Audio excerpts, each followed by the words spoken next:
Ética y psicoanálisis, por Erich Fromm. 8. 3. La naturaleza humana y el carácter. El que yo sea un hombre, eso lo comparto con otros hombres.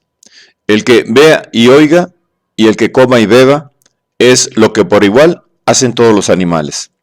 Pero el que yo sea yo, es mío exclusivamente, y me pertenece, y a nadie más, a ningún otro hombre, ni a un ángel, ni a Dios, excepto en cuanto yo soy uno con él. Maestro Eckhart, fragmentos. 1. La situación humana. Un individuo representa a la raza humana. Es un ejemplo específico de la especie humana. Él, y es todos. Es un individuo con sus peculiaridades, y en ese sentido, único y al mismo tiempo es representante de todas las características de la raza humana. Su personalidad individual se determina por las peculiaridades de la existencia humana comunes a todos los hombres. De aquí que el análisis de la situación humana debe preceder al de la personalidad. A. La debilidad biológica del hombre.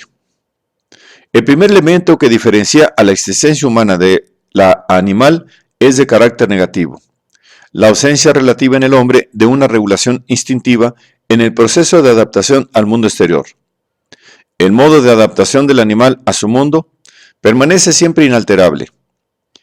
Si su equipo instintivo no es, en un momento dado, apto para hacer frente con éxito a los cambios del ambiente, la especie se extingue. El animal puede adaptarse a condiciones cambiantes, cambiando él mismo, autoplásticamente, pero no cambiando las condiciones ambientales, aloplásticamente.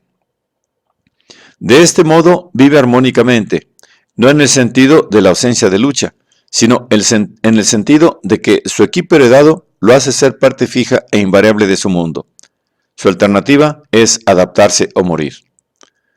Cuanto menos acabado y estable es el equipo instintivo del animal, tanto más desarrollado está el cerebro y, por consiguiente, la capacidad de aprender. Puede considerarse que la aparición del hombre ocurre en aquella fase del proceso de la evolución en que la adaptación instintiva ha alcanzado su mínimo. Pero el hombre surge dotado de nuevas cualidades que lo diferencian del animal. La advertencia de sí mismo como una entidad separada. Su capacidad para recordar el pasado, vislumbrar el futuro y denotar objetos y acciones por medio de símbolos. Su razón para concebir y comprender al mundo y su imaginación a través de la cual llega más allá del alcance de sus sentidos. El hombre es el más desamparado de todos los animales, pero esta misma debilidad biológica constituye la base de su fuerza, la causa primera del desarrollo de sus cualidades específicamente humanas. B. Las dicotomías existenciales e históricas en el hombre. Advertencia de sí mismo, razón e imaginación han roto la armonía que caracteriza a la existencia del animal. Su emergencia ha hecho del hombre una anomalía, la extravagancia del universo. Es parte de la naturaleza, sujeto a sus leyes físicas e incapaz de modificarlas, y sin embargo trasciende al resto de la naturaleza. Está separado, siendo a la vez una parte. Carece de hogar y al mismo tiempo está encadenado a la morada que comparte con todas las criaturas. Lanzado a este mundo en un lugar y tiempo accidentales, está obligado a salir de él, también accidentalmente. Captándose a sí mismo, se da cuenta de su impotencia y de las limitaciones de su existencia. Vislumbra su propio fin, la muerte. No en que está libre de la dicotomía de su existencia.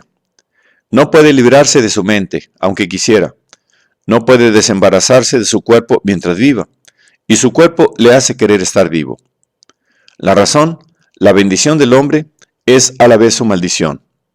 Ella le obliga a enfrentar sempiternamente la tarea de resolver una dicotomía insoluble. La existencia humana, en este respecto, es diferente de la de todos los otros organismos.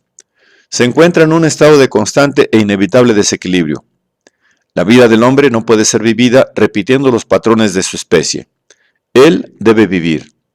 El hombre es el único animal que puede ser fastidiado, que puede estar disgustado, que puede sentirse expulsado del paraíso. El hombre es el único animal para quien su propia existencia constituye un problema que debe resolver y del cual no puede evadirse. No puede retornar al estado prehumano de armonía con la naturaleza. Debe proceder a desarrollar su razón hasta llegar a ser el amo de la naturaleza y de sí mismo. La emergencia de la razón ha creado una dicotomía en el hombre, la cual le obliga a esforzarse permanentemente en la búsqueda de nuevas soluciones. El dinamismo de su historia es intrínseco a la existencia de la razón, la cual lo fuerza a desarrollar y a crear mediante ella un mundo propio en el que pueda sentirse como en su hogar, consigo mismo y con sus semejantes. Cada etapa que alcanza lo deja inconforme y perplejo, y esta misma perplejidad lo apremia a encontrar soluciones nuevas. No existe ningún impulso de progreso innato en el hombre. Es la contradicción inherente a su existencia la que lo hace seguir adelante. Habiendo perdido el paraíso, la unidad con la naturaleza, se ha convertido en el eterno peregrino. Ulises, Edipo, Abraham, Fausto. Está compelido a proseguir y con esfuerzo constante hacer a lo desconocido conocido, llenando con respuestas las lagunas de su conocimiento. Debe dar cuenta a sí mismo, de sí mismo y del significado de su existencia. Se ve empujado a superar esta división interna, atormentado por una sed de absoluto, con una nueva armonía que logre levantar la maldición que lo separó de la naturaleza, de sus semejantes y de sí mismo. Esta división en la naturaleza del hombre conduce a las dicotomías que yo llamo existenciales porque se hallan arraigadas en la existencia misma del hombre. Tales dicotomías son contradicciones que el hombre no puede anular, pero sí puede reaccionar ante ellas de varias maneras según su carácter y su cultura. La más fundamental dicotomía existencial es la de la vida y la muerte. El hecho de que tenemos que morir es inalterable para el hombre. El hombre tiene conciencia de este hecho, la cual influye profundamente en su vida. La muerte, sin embargo, es lo diametralmente opuesto a la vida y resulta ajena e incompatible con la experiencia de vivir. Todo el conocimiento acerca de la muerte no altera el hecho de que ésta no es una parte significativa de la vida y que no nos resta más que aceptar el hecho de la muerte, o sea, en lo que concierne a nuestra vida, la derrota. Todo aquello que el hombre posee lo dará por su vida, y el hombre sabio, como dice Spinoza, no piensa en la muerte, sino en la vida. El hombre ha tratado de negar esta dicotomía por medio de las ideologías. Por ejemplo, el concepto de la inmortalidad en el cristianismo, el cual, al postular un alma inmortal, niega el hecho trágico de que la vida del hombre concluye con la muerte. El que el hombre sea mortal da lugar a otra dicotomía. Cada ser humano es portador de todas las potencias humanas, pero el breve lapso de su vida no permite la plena realización de ellas, ni siquiera en las circunstancias más favorables. Solo si el lapso existencial del individuo fuera idéntico al de la humanidad, le será posible participar en el desarrollo humano que ocurre en el proceso histórico.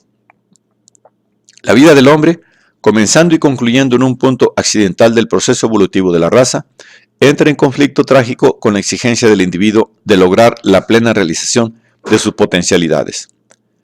De esta contradicción entre lo que podría realizar y lo que realmente realiza, tiene por lo menos una vaga percepción.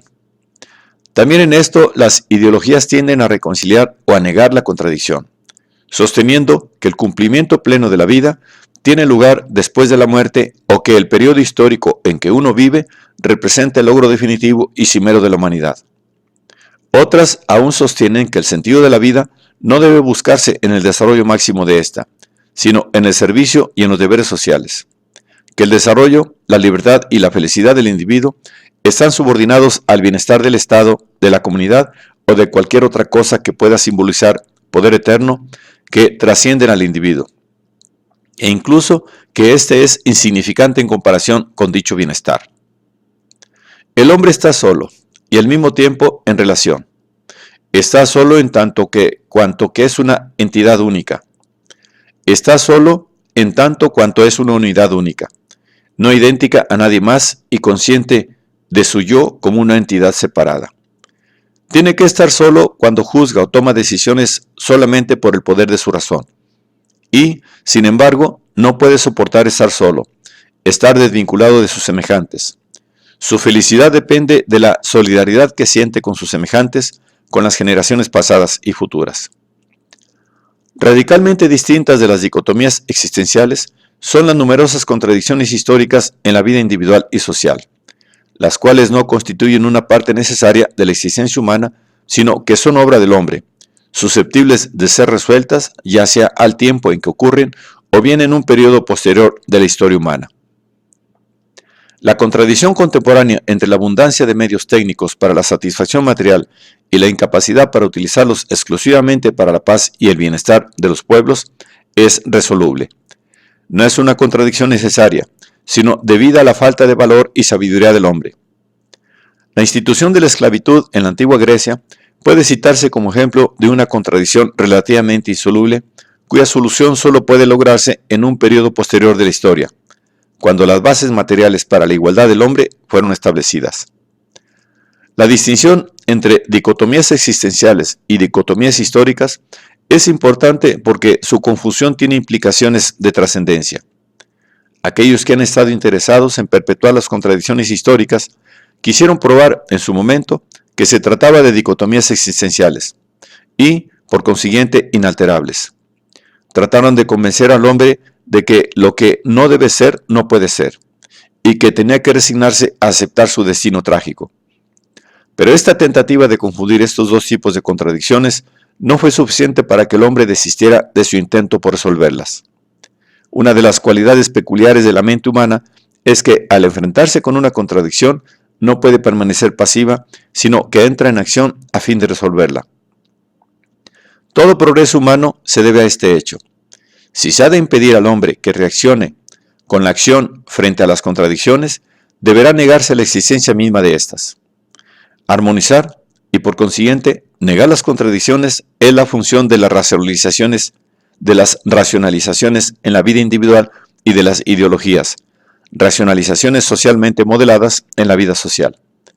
Sin embargo, si la mente del hombre pudiera satisfacerse solamente con respuestas racionales, con la verdad, quedarían sin efecto estas ideologías. Pero es también una de sus peculiaridades aceptar como verdad los pensamientos que comparten la mayoría de los miembros de su cultura o que son postulados por autoridades poderosas. Si las ideologías armonizantes están respaldadas por el consenso general o por la autoridad, la mente del hombre es apaciguada aunque él mismo no quede completamente convencido. El hombre puede reaccionar a las contradicciones históricas anulándolas por medio de su acción, pero no puede anular las dicotomías existenciales, aunque sí puede reaccionar a ellas de diferente manera. Puede apaciguar su mente por medio de ideologías armonizantes y suavizadoras. Puede tratar de escapar de su inquietud interior por medio de una actividad incesante en los placeres o en los negocios. Puede tratar de abolir su libertad y transformarse en instrumento de poderes externos, sumergiendo su propio ser en ellos. Pero permanece insatisfecho, ansioso e inquieto. Existe solamente una solución a su problema: enfrentarse con la verdad, admitir su soledad fundamental en medio de un universo indiferente a su destino, reconocer que no existe ningún poder que lo trascienda, que sea capaz de resolverle su problema. El hombre debe aceptar la responsabilidad para consigo mismo y también el hecho de que solamente usando sus propios poderes puede dar significado a su vida. Pero tener significado no implica certeza. En verdad, la exigencia de certeza obstaculiza la búsqueda del significado de la vida. La incertidumbre es la condición misma que impulsa al hombre a desplegar sus poderes. Si se enfrenta con la verdad, sin pánico, reconocerá que no existe otro significado de la vida, excepto el que el hombre da a su vida al desplegar sus poderes, al vivir productivamente, y que solo una constante vigilancia, actividad y esfuerzo pueden evitar que fracasemos en la única tarea importante: el pleno desarrollo de nuestros poderes dentro de las limitaciones impuestas por las leyes de nuestra existencia. El hombre no cesará jamás de asombrarse, de quedar perplejo y plantearse nuevos problemas. Solamente reconociendo la situación humana, las dicotomías inherentes a su existencia y a su capacidad de desplegar sus poderes, será capaz de tener éxito en su tarea. Ser él mismo y para sí mismo y alcanzar la felicidad por medio de la realización plena de aquellas facultades que son peculiarmente suyas: la razón, el amor y el trabajo productivo. Después de haber considerado las dicotomías existenciales inherentes a la existencia humana, podemos retornar a la aseveración que emitimos al comenzar este capítulo, que el análisis de la situación humana debe preceder al de la personalidad.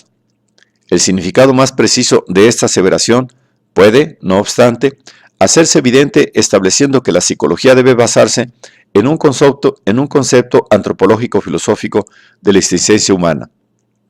El rasgo más notable de la conducta humana es la tremenda intensidad de las pasiones y de los esfuerzos que despliega el hombre. Freud, más que ningún otro, reconoció este hecho e intentó su explicación en los términos del pensamiento mecanicista y naturalista de su tiempo. Sostuvo que aquellas pasiones que no son expresiones evidentes del instinto de autoconservación y del instinto sexual, o como posteriormente lo formuló en Eros y del instinto de muerte, son, no obstante, solo manifestaciones más indirectas y complicadas de estas pulsiones biológico-instintivas. Pero, por brillantes que sean sus suposiciones, no logran convencernos al negar el hecho de que gran parte de los impulsos pasionales del hombre no pueden ser explicados por la fuerza de sus instintos. Aun cuando el hambre, la sed y el apetito sexual del hombre estén completamente satisfechos, él no está satisfecho. Sus problemas más apremiantes, en contraste con el animal, no quedan resueltos con eso, sino que entonces apenas comienzan. El hombre lucha por el poder, el amor o la destrucción. Arriesga su vida por la religión o por ideales políticos o humanitarios. Y estos esfuerzos son los que constituyen y caracterizan la peculiaridad de la vida humana. En verdad, no solo de pan vive el hombre. En contraste con la explicación mecánico-naturalista de Freud, este acerto ha sido interpretado en el sentido de que el hombre posee una intrínseca necesidad religiosa, que no puede ser explicada por su existencia natural, pero que debe explicarse por medio de algo que lo trasciende y que deriva de sus poderes poderes sobrenaturales. Sin embargo, la última conjetura es innecesaria, puesto que este fenómeno puede explicarse comprendiendo en todo su alcance a la situación humana. La desarmonía de la existencia del hombre engendra necesidades que en mucho trascienden las necesidades derivadas de su origen animal. Estas necesidades producen una tendencia imperativa de restaurar un estado de equilibrio y de unidad entre él mismo y el resto de la naturaleza. Hace el intento de restaurar tal unidad y equilibrio, en primer lugar, con el pensamiento, construyendo un cuadro mental totalmente inclusivo del mundo que le sirva como un marco de referencia, del cual pueda derivar una respuesta al problema de dónde está y qué es lo que debe hacer. Pero tales sistemas de pensamiento no son suficientes. Si el hombre fuere tan solo una inteligencia despojada de carne y hueso, alcanzaría su meta por medio de un extenso sistema intelectual. Pero como es un ente dotado tanto de cuerpo como de mente, tiene que reaccionar ante la dicotomía de su existencia, no solamente pensando, sino también con el proceso de vivir con sus sentimientos y acciones. Tiene que luchar por la experiencia de unidad en todas las esferas de su existencia a fin de lograr un nuevo equilibrio.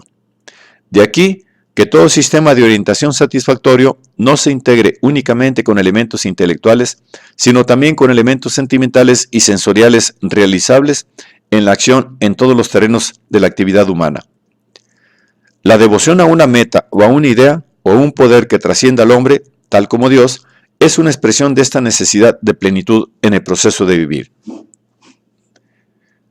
Las respuestas dadas a la necesidad del hombre de una orientación y de devoción difieren ampliamente tanto en su forma como en su contenido. Hay sistemas primitivos tales como el animismo y el totemismo, en los cuales los objetos naturales o los ancestros representan respuestas a esta búsqueda humana de significado.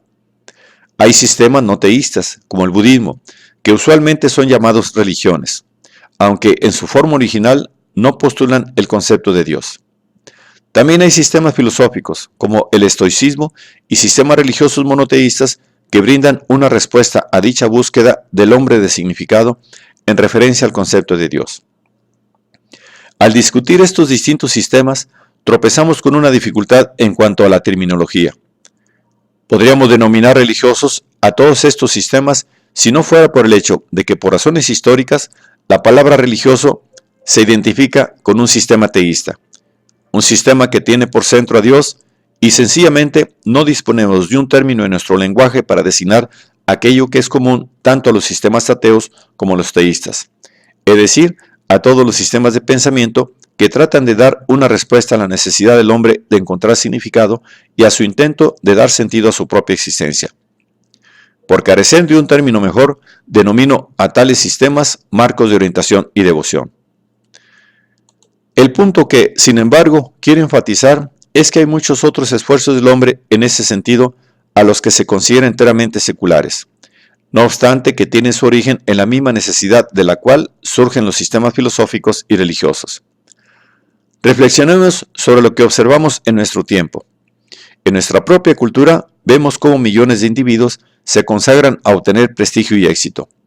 Hemos presenciado y seguido presenciando, aún como en otras culturas, partidarios fervorosos manifiestan una devoción fanática hacia sistemas dictatoriales y cuyos fines son la conquista y el dominio.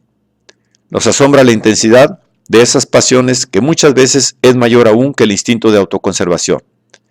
Somos fácilmente engañados por el contenido secular de esos fines y los explicamos como consecuencias de nuestros instintos sexuales u otras tendencias de carácter cuasi biológico. Pero ¿no es acaso evidente que la intensidad y el fanatismo con que se persiguen estos fines seculares son los mismos que encontramos en las religiones? ¿Que todos estos sistemas seculares de orientación y devoción difieren en su contenido, pero no en la necesidad básica a la cual tratan de dar respuesta? En nuestra cultura, el cuadro es tan particularmente engañoso porque la mayoría de la gente cree en el monoteísmo, mientras que su verdadera devoción pertenece a sistemas que en verdad están más cerca del totemismo y el culto a los ídolos que de cualquier forma de cristianismo. Pero debemos ir un paso adelante. La comprensión de la naturaleza religiosa de estos empeños seculares, culturalmente moldeados, es la clave de la comprensión de la neurosis y de los esfuerzos irracionales. Debemos considerar a estos últimos como respuestas individuales a la necesidad del hombre de orientación y devoción.